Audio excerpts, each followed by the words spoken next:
You really think you belong here? My dad laughed, swirling his wine. My sister leaned in and whispered, just loud enough for the table to hear, "She smells like pig manure." I said nothing.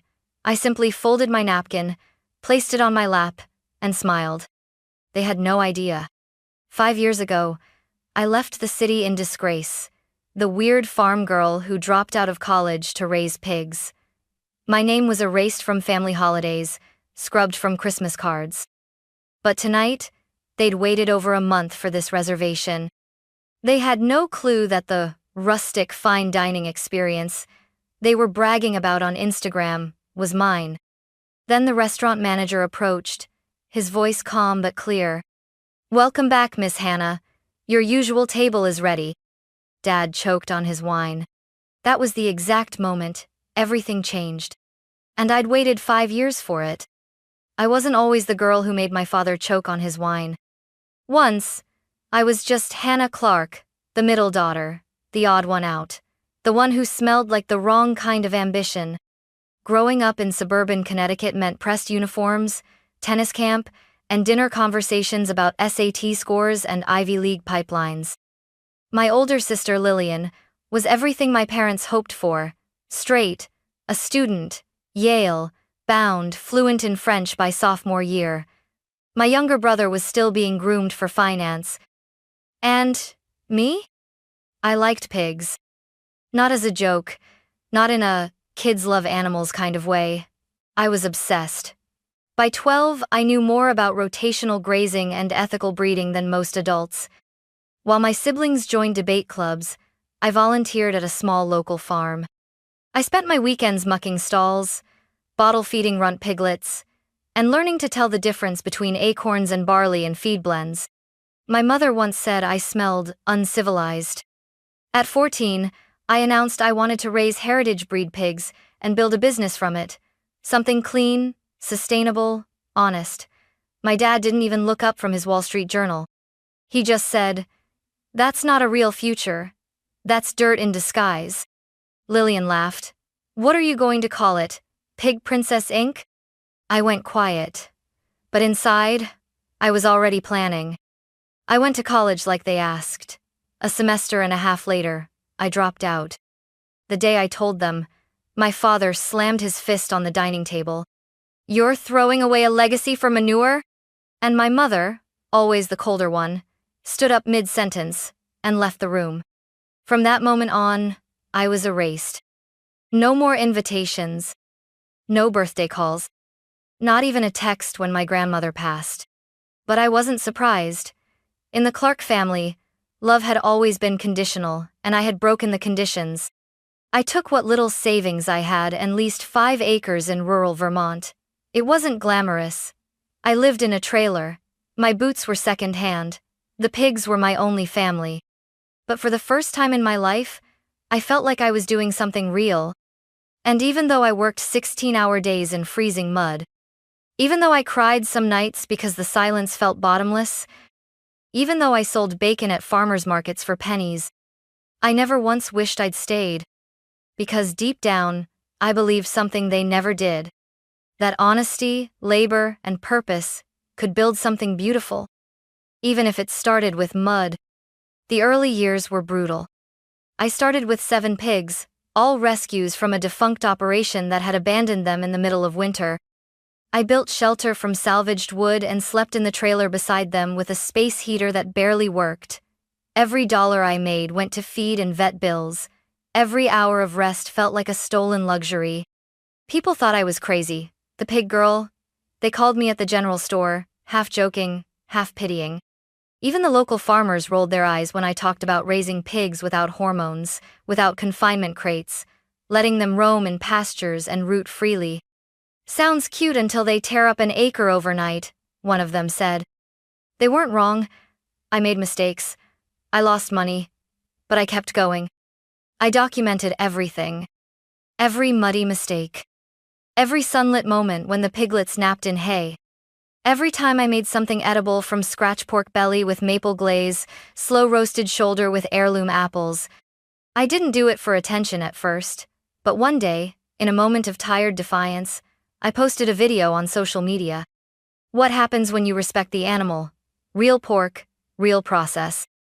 I filmed myself pulling fresh bacon from the smoker, plating it next to eggs from my neighbor's coop and greens I'd grown behind the trailer.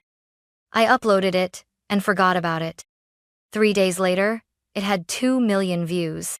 Suddenly, people wanted to know more, not just about the pigs, but about the food. How did you make that crackling so crispy? Where can I taste this? Do you sell it anywhere? An editor from a food blog reached out. Then a reporter from a regional magazine. Then came the email I couldn't believe. A small investor group out of Boston wanted to talk. They'd seen my content. They liked my values. They wanted in on something small, farm to fork, rustic dining with a real story. I didn't know how to draft a business plan, but I knew how to build trust. I invited them to dinner, right there at the farm, under a string of hardware store lights and mismatched tables. I cooked 6 courses from scratch, all with my own pork. They signed the next day. That's how The Honest Pig was born first, just a converted barn with 12 tables, later a full-fledged restaurant with a wait list. People drove hours to eat there, some stayed the night in their cars. It was real.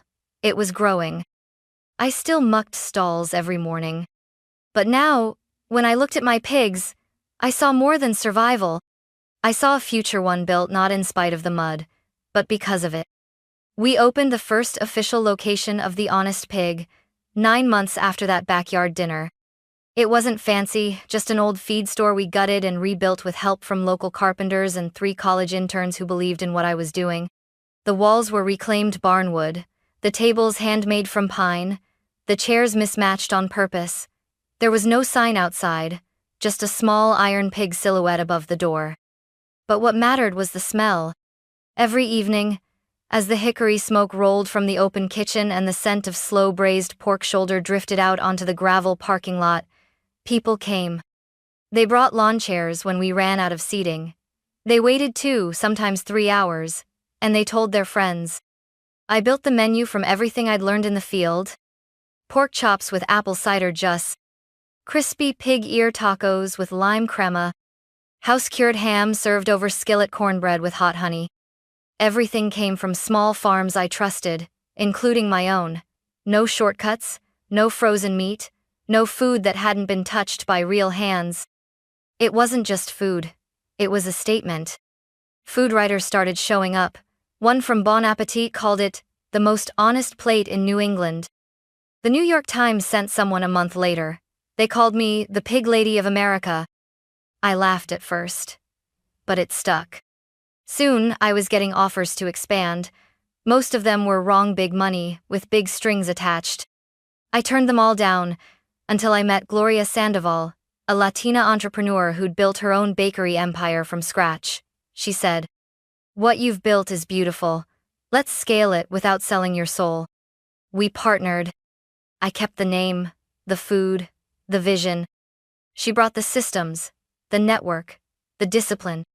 Together, we opened the flagship location in the heart of Boston, inside a restored train station with vaulted ceilings and exposed brick. The kind of place my parents might visit and say, "This is real dining."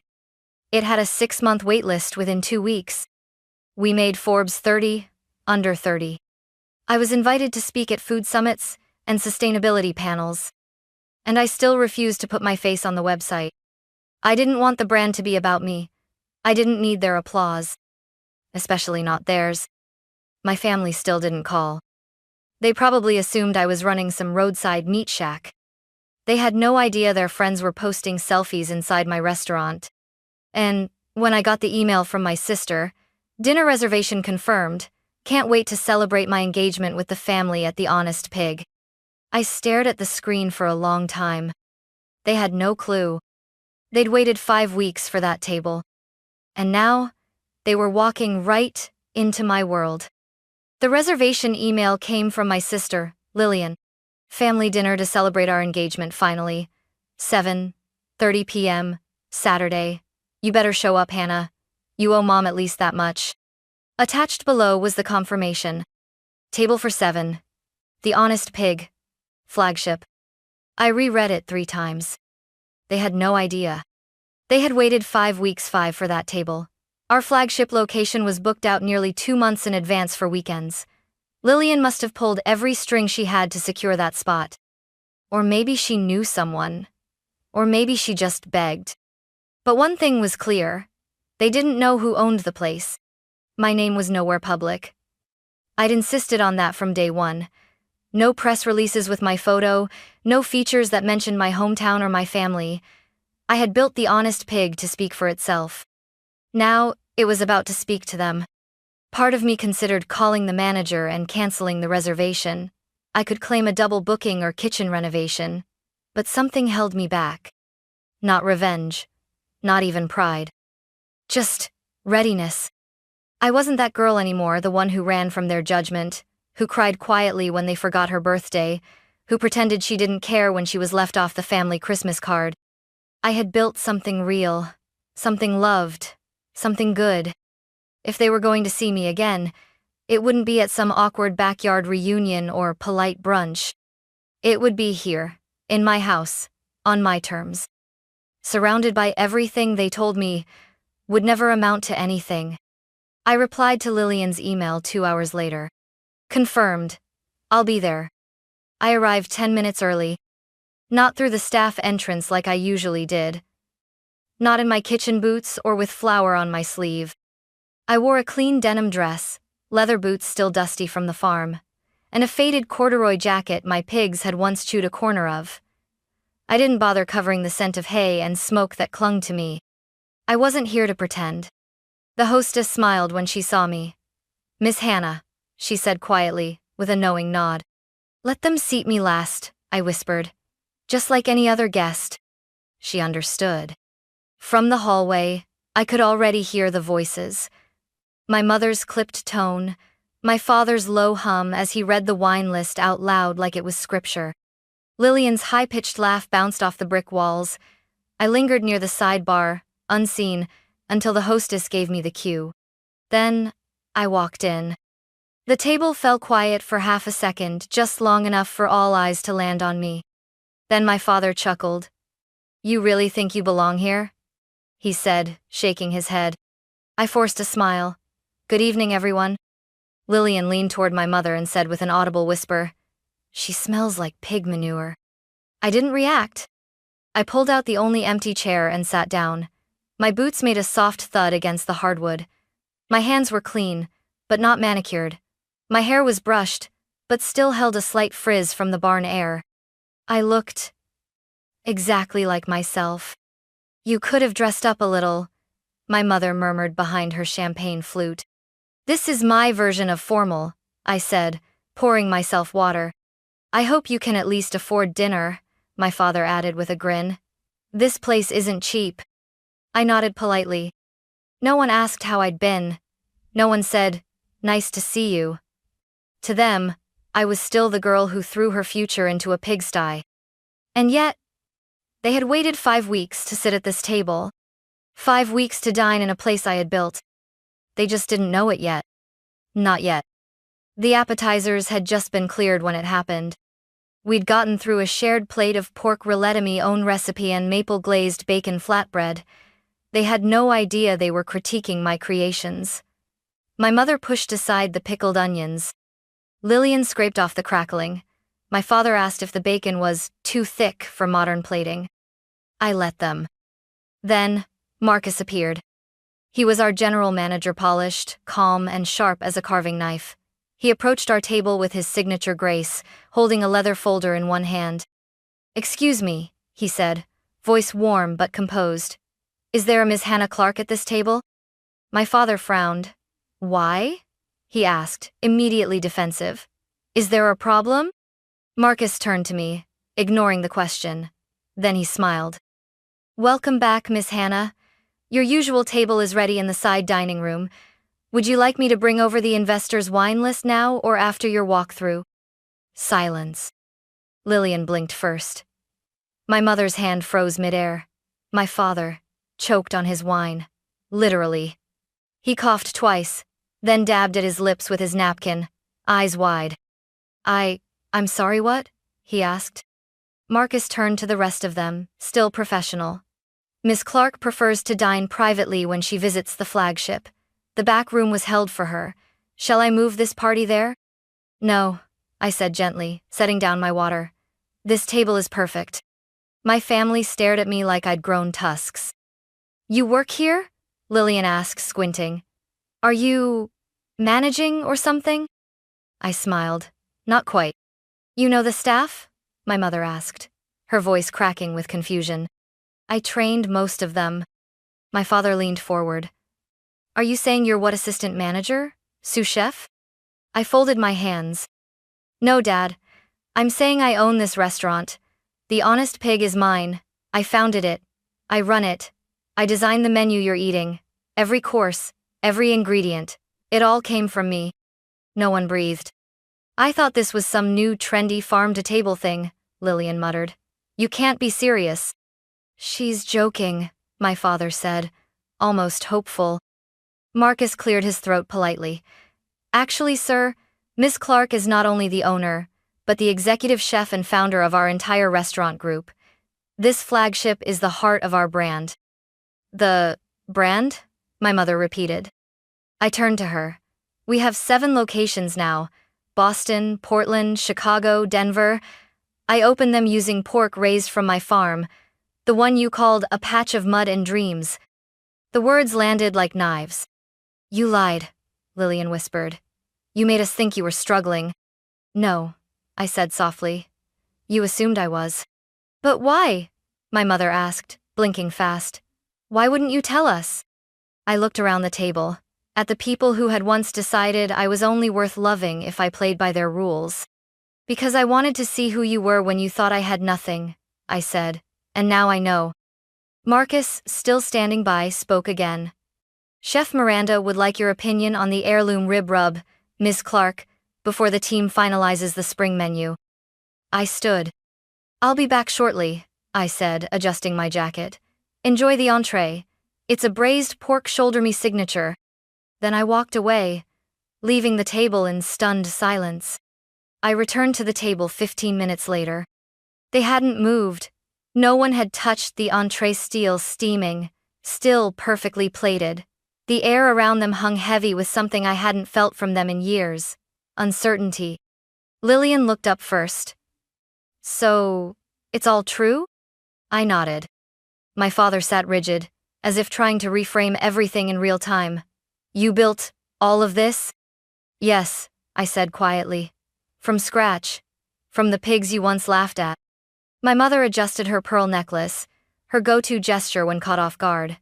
But the funding, the operations, the growth, how could you? I worked 3 jobs the first year, I cut in. Slept in a trailer with blisters on my hands. Cooked on a single burner for farmers in the rain. I saved. I borrowed. I pitched. And I made every dollar count. Lillian leaned back. You could have called. You didn't have to cut us off. I raised an eyebrow. You cut me off the day I said I wanted to raise pigs. You called it shameful. You told people I was going through something. You said I'd come crawling back. We were worried, my mother said, but it sounded more like a defense than an apology. You were embarrassed, I corrected. You thought I'd chosen something unworthy, but you were wrong. I didn't choose pig farming instead of success. I chose it instead of your version of success. No one spoke. Funny, I added, how you all waited 5 weeks to eat at a place you didn't even know I owned. The same place you now say smells like manure. Lillian flushed. That was, look, I didn't mean. You did, I said gently. And it's fine, because it reminded me who I used to be to you, and who I'll never be again. My father cleared his throat, trying to retake control. What matters now is this achievement. Hannah, you've done something remarkable, and I think we all want to acknowledge that. I don't need acknowledgement, I replied. I need respect, real respect, not the kind that arrives only after a Forbes article or a reservation confirmation. There was a pause. Then Lillian asked, So what now? You cut ties forever? Let this dinner be the last? I looked at her for a long moment. No, I said. But from now on, everything changes. If we're going to have a relationship, it will be on my terms. That means no jokes about pig manure, no sideways glances at my boots. No more wondering how I can afford things. I think we can manage that, my father said, stiffly. I'm not finished, I added. They all stilled again. I don't want any networking favors, no investment offers, no guest invites to events so you can show off your daughter's restaurant. I'm not a family trophy now that I'm successful. I'm still the same girl who loved the smell of soil and hay more than silk and champagne. My mother's lip trembled, but she said nothing. And one more thing, I said. I'm proud of what I built, but I'm prouder that I built it without bending to become someone you'd finally accept. My voice softened. I'm here tonight not because I need your approval. I'm here because I finally don't. Lillian exhaled. Okay, she said quietly. That's fair. And, I added after a pause, if you'd like, I could host the rehearsal dinner here, as my gift. Her eyes widened. You'd do that? You're still my sister, I said. But let's be clear, this isn't about proving myself to you. It's about offering what I've built, on my own terms. For the first time all night, she smiled, a real one. Across the table, my mother's eyes glistened. My father looked down, almost ashamed. Maybe for the first time in his life. I'd like that, Lillian said softly. And I'd like to know more. About what you do. About how you got here. You'll have to come early, I smirked. I'll show you how to feed the pigs. She laughed. I just might. And in that moment, for the first time in years, the table didn't feel like a battlefield. It felt like a beginning. Later that night, after the plates had been cleared and the last glasses of cider sipped to silence, I stepped into the kitchen. My sanctuary. Miranda, my head chef and the backbone of this flagship, looked up from the pass window and grinned. So, how was dinner with the royals? I laughed. They choked on the pork, metaphorically and literally. She raised an eyebrow. The rub too spicy? No, I said. The truth was. We reviewed the spring menu changes, tasted a sliver of smoked belly for salt, adjusted the char on the seared loin. The usual rhythm of a closing shift grounded me like it always did. When the team finally wrapped up and the lights dimmed to the after-hours glow, I lingered near my office. I checked my phone. A message from Lillian. That was a lot, but thank you. Also, can we talk next week? I'd love to bring someone by the farm. No judgment, just curiosity. I smiled. Maybe she meant it. Maybe she didn't. But for the first time, she was reaching out not to correct me, but to understand me. I typed a short reply. Sure, wear boots. I turned off the kitchen lights and walked to the back patio or staff break area that overlooked the small herb garden we kept on site. Even in the city, I'd insisted we grow our own thyme and mint, basil and chives. A reminder of where it all began. The night was quiet, cool, the kind of quiet that doesn't feel empty but earned. I sat on the wooden bench by the rosemary bush and opened my leather-bound notebook, the one I used when things felt too big for screens. I wrote, I used to believe that success would feel like applause, but it doesn't.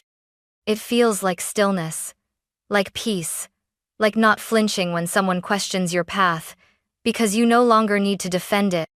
It feels like mud on your boots in a room full of crystal, and not caring. It feels like walking into a restaurant and knowing every scent, every story, every soul behind the dishes, because you built it. It feels like being the same girl they once called foolish, and not needing to prove them wrong anymore. I closed the notebook and looked up at the sky. The stars were dimmer here than on the farm, but they were still there, constant, like truth, like roots. And I knew, finally, I had come full circle. Not because they saw me now, but because I no longer needed them to.